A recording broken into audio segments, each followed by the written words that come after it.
taking a ride on the Freedom Train, your community resource podcast series. I'm your host, Joseph Ford, and riding with me today is my man, Jamie Bashan. The Freedom Train is sponsored by PAX Inc. That's PACTS-INC. And PAX Inc. is a black advocacy organization aimed at developing the black community to its maximum potential through a focus on education and economics with the traits of hard work, honesty, and integrity. And for more information, make sure you visit www.pactsinc.org. And also, while you're on that website, make sure you click on the tab that says the code so you can look at the 12 codes of conduct for social engineering that PAX Inc. have created for black America to help black people work more as a cohesive unit. While you're online, make sure you visit our Freedom Train website at www.freedomtrainradio.com. That way you can learn more about myself, Jamie, Patrick, and all of our wonderful guests. Follow us on Twitter at FreedomTrainNet, FreedomTrainNet on Twitter, at Freedom Train Network on Instagram, like our Freedom Train Facebook page, and last but not least, make sure you subscribe to the Freedom Train on either iTunes or Google Play Music to get the episodes coming straight to your phone. Jamie. What's cracking? Man, guess what?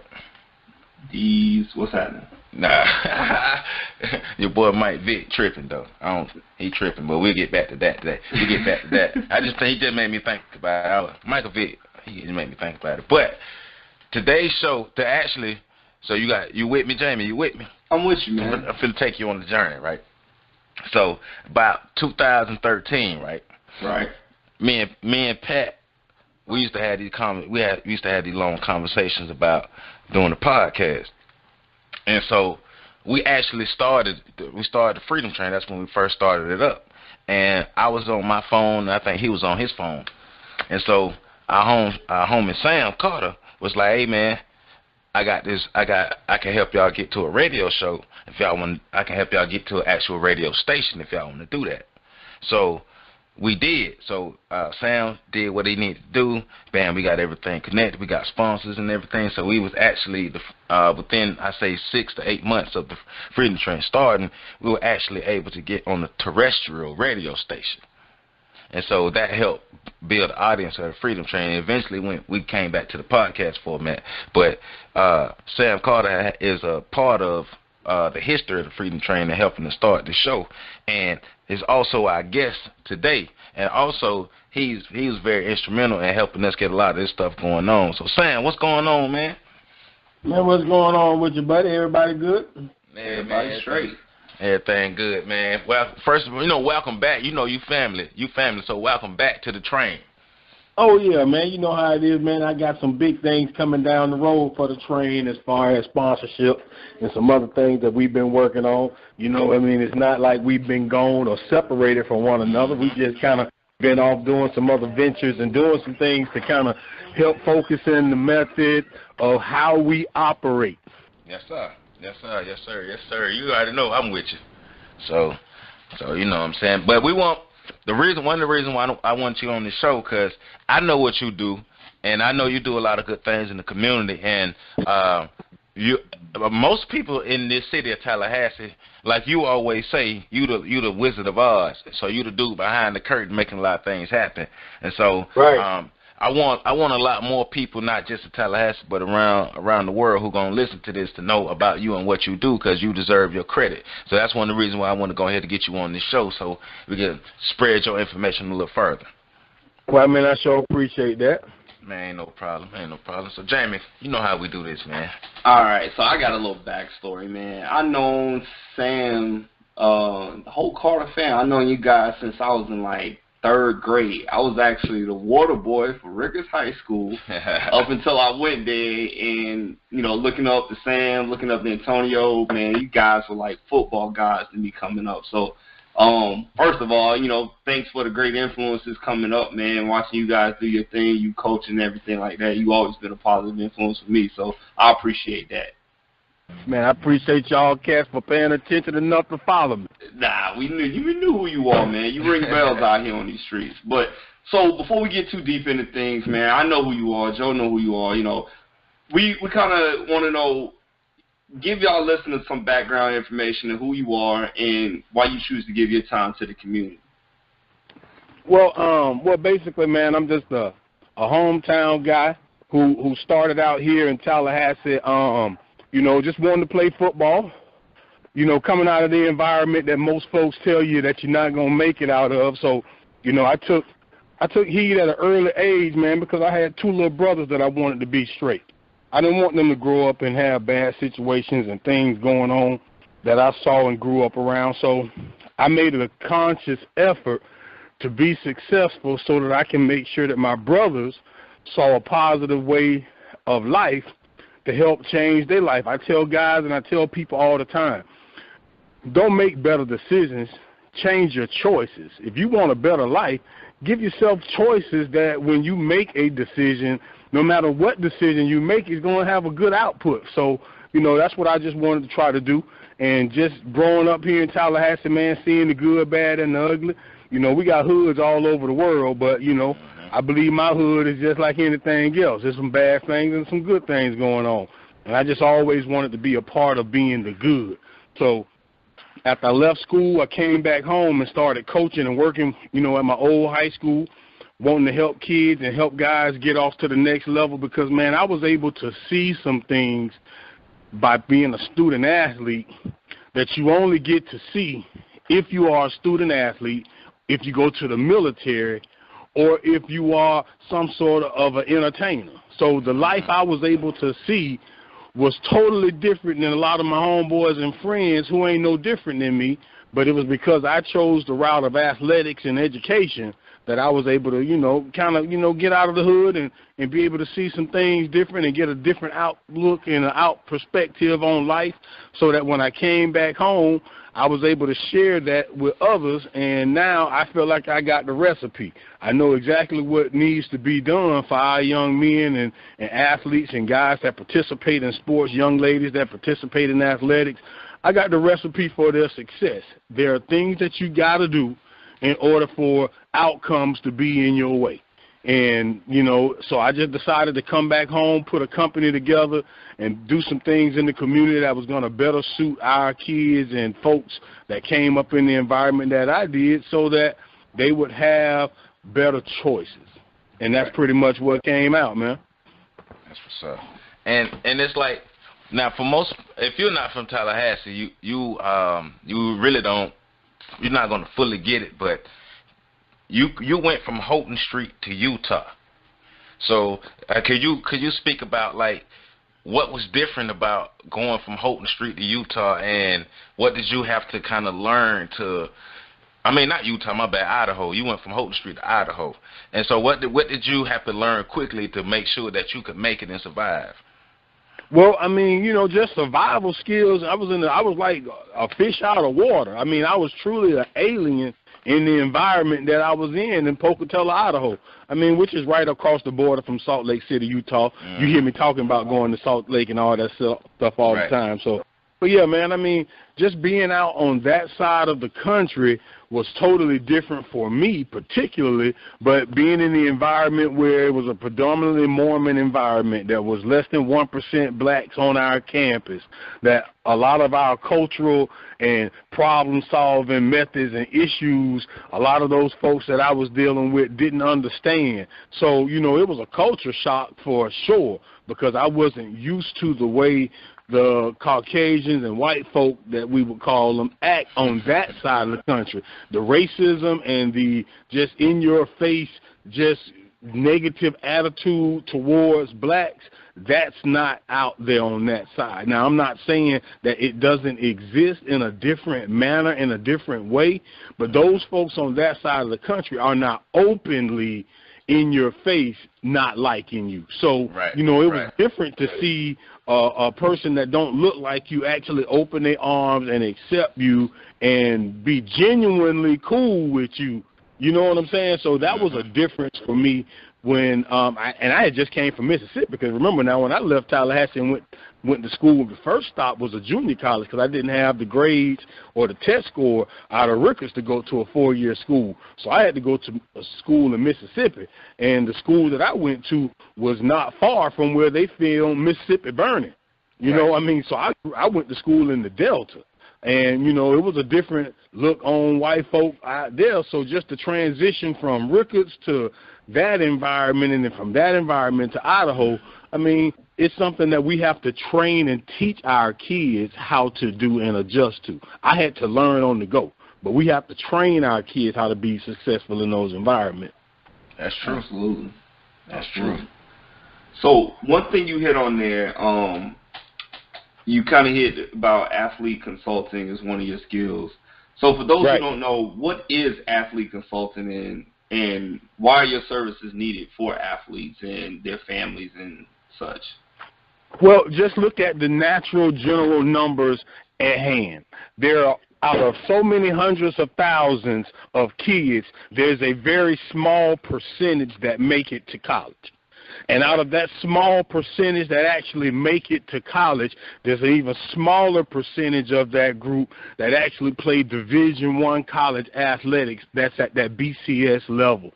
So if that's the case, then that must mean that there's a very small amount of people who know how that information is processed and how the resources that you need to maneuver in that world exist. Because if you're the only person in your family or the only person in your hood or the only person at your school that got a Division I college scholarship in the last 10 years, that means you don't have too many people that can help you with what you're finna deal with and go through. You're on your own.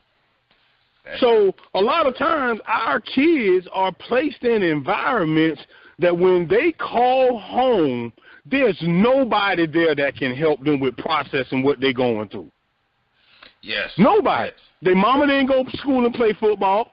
Their dad didn't go to college and play no football. They ain't got no uncles or nobody to go. Hell, their high school football coach might not even went to college and played football. Right. So they can't even call him. What's the paperwork? The paperwork that most high school, especially football players, when they get to college, I'm trying to think of that paper. That it's that important paperwork that you got to have. I can't remember the name of it because when you have to have it's the NCAA clearinghouse. There you go. Yeah, that clearing. Cause you have to be clear. Yes, you have to be clear. You have to be in that broker system in order for the NCAA to deem you as a athlete that's eligible to compete based on you passing all of the recommended criteria. Right. He got cut off a bit. He'll be back. But yeah, man, that clearinghouse. Yeah, a lot of people don't know about that. And one thing, being a student, consultant student athletes, is that a lot of them think. How should I say this?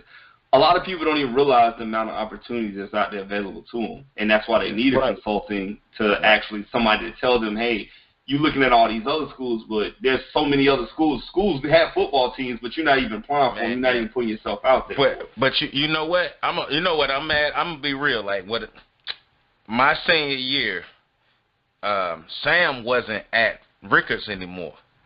I was at Troy. I was at Troy. Right. So I remember college recruiters coming to the high school, but they were only looking at certain people because the coaches was only pushing certain people.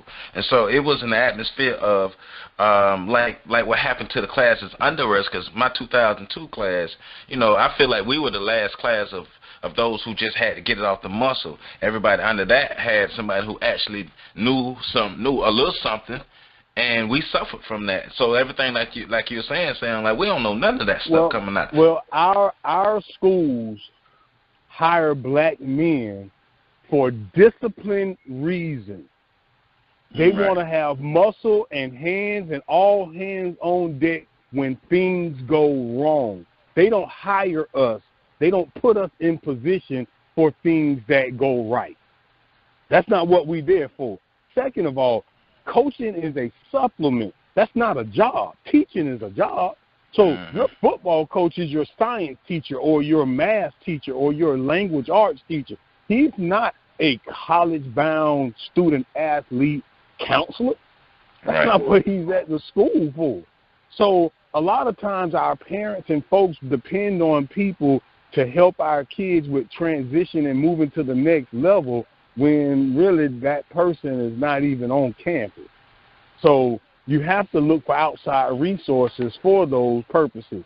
And that's where the tricky part of what I do comes in, because a lot of people look at what we do as being someone who's coming in to remove the kid, to take him out of the coach's environment and control what the kid does, because later on down the road, who's the kid going to assess to when he's successful and start doling out money and giving out resources? Right. So a lot of times coaches want to be in the middle of that because they recognize that this kid is possibly going to be a superstar at an early age too.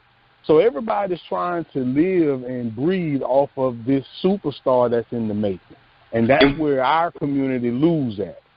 And one question to kind of spin off of that, because I had this debate with a young man that I mentor at a local high school, and he's focusing on just this one particular school, and I put it out there like, hey, man, what if that doesn't happen for you? There's so many different colleges out there with football programs that need athletes that you can qualify for. So what do you say to that athlete that might not, make the cut for these top schools, but there's still plenty of HBCUs and other schools that really give him a chance to maximize his skills and, more importantly, give him an education? What do you say to those students? Well, what's unique about our program is that it's true case management. I sit down and I work for the client. So I ask the student athlete, what is it that you're trying to do? Where are you trying to go to school? And then we start looking at, okay, what are the HEDIS measures for you to get into this school? Do you have a high enough test score? See, I don't even put football in the equation. I throw some other stuff out. Because, see, to get into the University of Alabama, you have to have a 21 on the ACT. So them cats running around out there ain't no damn idiots. Right. At every school, there's a different level to get admitted. So based on the admissions policy, do you qualify to get into school? Once you qualify to get into school, football is easy. The football part is easy. So, I try to get these guys to understand that you can play ball for Notre Dame, Florida State, whatever, no matter what your skill set is. Now, are you going to be out there on 1st and 10 on Saturday, or are you going to be on the field with 2 seconds left on the clock with the ball on the 1 yard line and everybody in the world know it's coming to you? You might not be that guy, but can you go play football at Florida State and be on the practice squad, show up every day, get ran over, pushed down, knocked over, graduate from Florida State with a degree, and say you are a Seminole? Yes, ask Marlon Napier. That's what he did. Right, that's true. Did. That's what he did. We're talking about a kid who's 5'7", weighed 200 pounds. I told him when he was in the 9th grade he wasn't going to play at Rickards, let alone play for Florida State. But that kid believed he could play for Florida State, and he believed he could compete at the university academically, so he applied for an academic scholarship. He got a scholarship in engineering and walked on the football field. Played football for 4 years and went to school and graduated as a student athlete, not because he played on Saturdays and scored 100 touchdowns and went to the NFL. He's a student athlete because he participated in athletics at Florida State University and has a Letterman jacket. And he has a degree from Florida State University. And he played football for Florida State University. But you ask most people, they don't know who Marlon Napier is. I know who Marlon Napier is because he's my Rudy. He's the kid I tell people about all the time about if you believe in yourself, don't worry about what nobody else believes. That's who that kid is. That's true. So we that's what our case management So that's what our case management program is about at Carter's Corner. We give athletes and their families information to better help them understand what they are about to tackle and go through. Right. So, and each individual kid and each individual session is always going to be different because we're dealing with different people. So can you go into more detail about Carter's Corner, how you got it started, and the different services that you offer? Well, man, Carter's Corner started out as partner students, man. We were trying to help student athletes transition from high school to college. I was trying to figure out a way to help these boys and these mama, grandmamas, and aunties experience the stuff that I did. It's pretty cool to be able to fly around the country, stay in hotels, eat for free, play football, have people cheering for you, get free gear and all kind of stuff, and do all. That's pretty cool, man. Right. Especially for old kids from Bond Elementary, Right. Mills Middle School, and Rickles High School. That's some pretty cool stuff. So my thought was, man, I want all of the kids in my neighborhood that want to play football to experience what I did. So I started Hot Recruiters trying to help kids. And through that, I've grown over the years because the situations and what I'm dealing with the kids and the families that I work with have grown. So now we do a plethora of different, services from HIV testing and counseling to farm share events where we help community agencies pass out food to folks that are in need. We do social service. We do public speaking.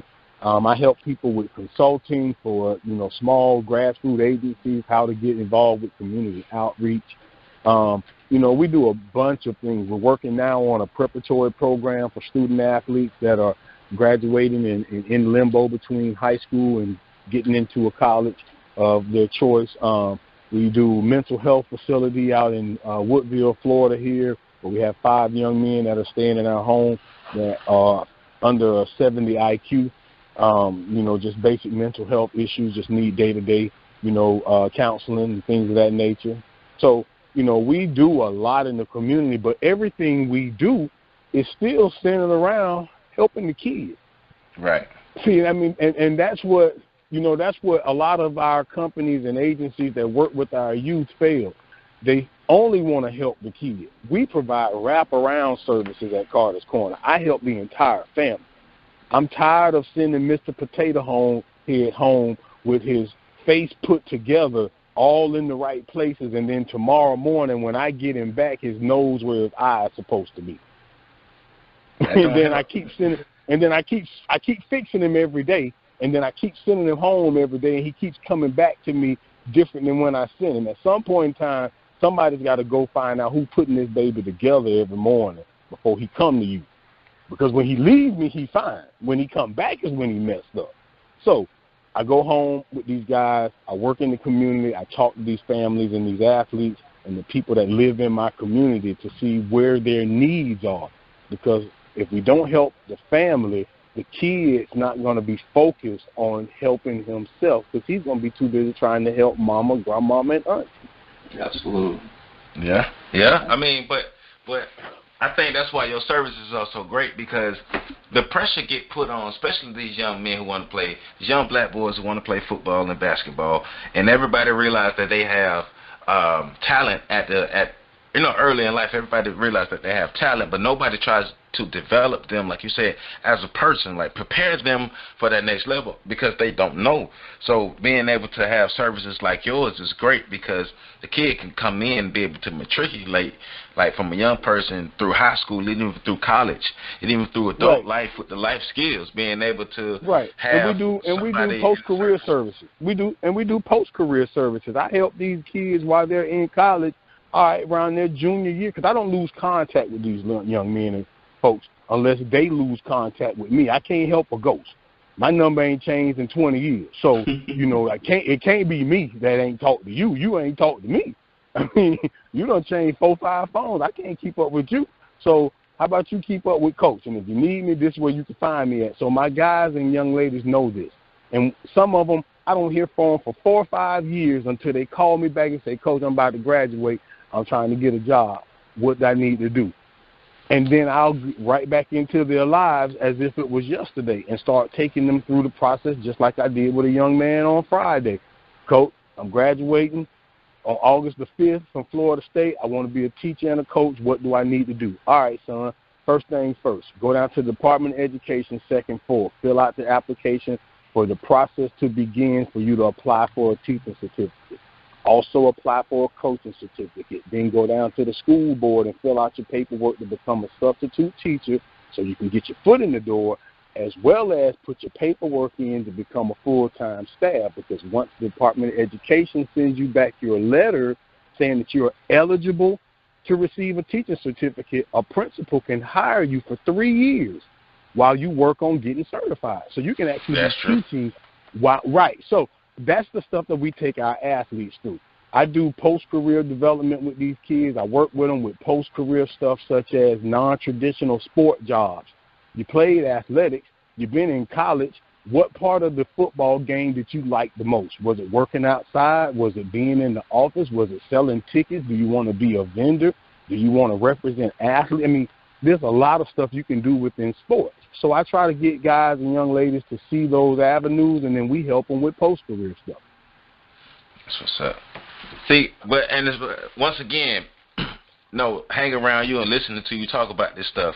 Because you never think about, growing up, you never think about everything else that goes into athletics, that these are jobs that have to be filled. And if nobody's a referee, you can't have no football game. You know? Man, if somebody don't sell hot dogs to the hot dog man, how he gonna sell them? So Right. there's a vendor. So there's a vendor that has to be in place before the hot dog man even get hot dogs. Yeah. He just getting them and bringing them to the stadium and selling them to you. How did he get them? You know, somebody made a contract deal with him, or he went to a Sam's Club and a representative gave him a bulk order. Somebody was in between him getting the hot dogs. That's a job. That's true. So, I mean, and then if you want to sell the hot dog, that's even better. That's true. So, one thing I want to transition to is the housing service, Dream Manor. What is that? Who's eligible for it? And what kind of made you want to make that a reality and go into that endeavor? Like, what really motivated you into it? Well, we have a lot of young men who, once they get in between the ages of 25 and 30, 35, they're on their own because they're no longer a little kid. They're no longer a young man. They are now men. At 30 years old, you're a grown man. But if nobody's ever taught you how to pay a light bill or how to take care of yourself or go to the grocery store or do a checkbook or apply for a job or do any of those things, then you really are kind of out there floating. So Right. the young men and the folks that we deal with are these guys that are, trying to, get the point of what being a young man is. So that's what Dream Man is, That's what we're talking about, doing things in a realistic manner to help guys see how men really operate in the world. So we bring these guys in, we give them that manhood training to the point of when they're prepared to move on, which, all of these guys are going to always be different, 6 months to a year, and then to some point they don't get it, and then they do leave, and then they don't have a good transition out. But then we see them again, and they recognize what's going on, which helps them then move on to a better point and a better place. But we try to get these guys in and do life skills with them, teach them some of the things and the essence of being men, just being around men. Iron sharpens iron. The good book tells you that. So we try to put them in atmospheres where they are around good people. But the one thing that they have that hurts most people who are trying to get on their feet is what? Stable housing. When you're trying to figure out where you're going to sleep tonight, man, going to a train and talking about putting your pants on right and buckling up and putting on a tie and filling out a piece of paper, boy, I ain't thinking about that right now. I'm trying to figure out where I'm going to stay tonight. So, when you secure men where they have somewhere to lay their head and they're in a good, comfortable place where they can produce a good outcome for themselves on paper, where they can actually sit down and draw out, write down ideas, formulate plans without worrying about is the lights not going to come on or if I have somewhere to stay, guys generally do better. Absolutely. So that's what we're trying to do. Just, developing real expectations about manhood. That's what DREAM stands for. DREAM. Developing real expectations about manhood. And that's all we do, man. We take these guys in and we just help them see what men folk do every day and the struggle. I mean, Joe will tell you, I'm always around my wife and my kids. I enjoy going home. So when guys see me interact with my family and see how we interact, that helps them with seeing for the first time a positive relationship. Me and my wife been together since we was in the 11th grade. So, you know, they are around a young couple, a young man who really enjoyed going home. He ain't talking about no foolishness at the clubs and chasing nothing and all this other stuff. They actually see a functioning relationship when they're around me. So Yeah. that's a part of manhood, is being able to